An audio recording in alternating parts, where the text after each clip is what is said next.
I apologise to the individuals that I did harass and attack, and I always think about it even on a day-to-day basis. Meeting at his place of worship, a notorious convicted extremist now proclaiming his repentance.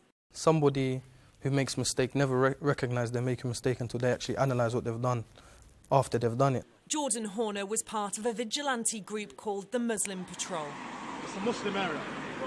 Obviously no alcohol is allowed in this area. My beliefs became more sort of, I have to physically implement my religion rather than practice it personally on a spiritual level to sort of propagate it and implement it on other individuals. Remove yourself away from the mosque.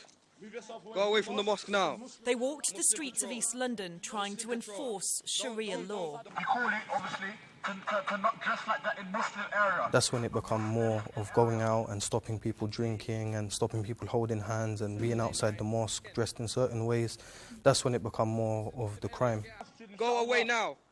Don't come back. Harassing and intimidating, they abused people, even threatening violence. Vigilantes implementing Islam upon your own necks. Belief became stronger, and then I was certain that was correct.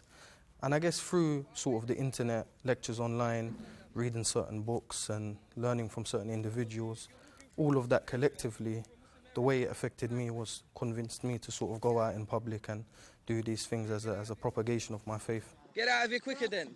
Horner was jailed for 17 months after admitting assault and threatening behaviour.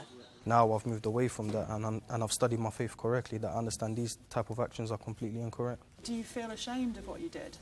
Of course, because I guess as a Muslim, my appearance would represent Islam. It's something that's always on my conscience, and even though you could say even if those individuals did forgive me and forgive what I'd done on the Muslim Patrol and Edgware Road, I would still feel inside myself something that I've caused other Muslims harm, and my actions at large have caused a lot of Islamophobia. So first things first is getting that target. Touch, target, go again. Since his release from prison, he's been working with Usman Raja from an intervention organisation called the Unity Initiative. Now, do it again. And it was a slow process. It wasn't, I met him on Monday and by Friday I was working with him, you know. It wasn't like that. When he approached me with these teachings, all I had to do was basic research to understand that, yes, Islam is taught like this, and the majority of Muslims don't believe what I did was correct. So that, like I said earlier, that I had to judge myself and question myself and say to myself, you know, is what I'm doing correct? And being here at a gym in Aldershot, a military town, for Usman, it's another sign of Jordan's engagement within a multicultural society. It's definitely, I think, beneficial for myself as an individual to come to meet different people, people from different backgrounds, people that have not come from the same background as myself. They live different lives, they speak to different people, they live in a different, I guess, in a different environment to me. I live in London, this is outside London, it's a lot of different values, you could say. So it's very interesting for me to meet these people, speak to them, and get to know them more personally. But to get to this point, the Unity Initiative says it takes time. You're changing someone's worldview and their perceptions and taking them from this idea of themselves as separate and part of a group to understanding that they're part of the world, part of a community. And really that's the teaching of traditional Islam.